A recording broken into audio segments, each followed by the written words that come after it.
বিলুপ্ত করার চক্রান্ত করছে, আমাদের বাচ্চাদের দিল থেকে ইসলামকে হরণ করার চেষ্টা করছে এবং আগামী শিক্ষা পলিসির নামে যখন কুশিক্ষা ও আমাদের ব্যবহার আচারকে অসৎ চরিত্রে পরিণত করার পরিকল্পনা করছে,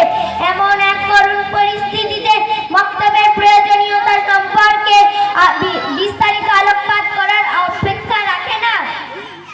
মুহতারাম উপস্থিতি, মক্তব কেবল একটি শিক্ষা প্রতিষ্ঠান নয়, একটি নাম নয়, বরং এটি একটি ইতিহাস ও বিপ্লব। এটি একটি সচেতন মা যে তার সন্তানদেরকে বুকে ধারণ করে দেয় এমন কুরআন যা শিষ্টত্বের সামনে সবকিছুই বিলীন, যে তার সন্তানদের অন্তরে দিয়ে দেয় এমন কুরআন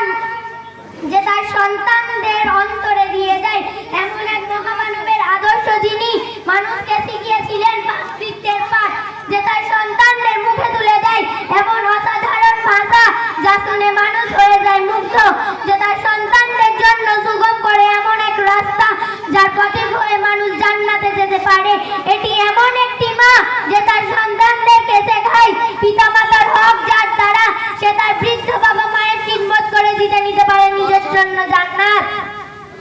বিশ্বজাহানের নবী বলেছেন, আল জান্নাতু তাহতা আকদামিল উম্মাহাত, অর্থ মায়ের পায়ের নিচে সন্তানের জান্নাত।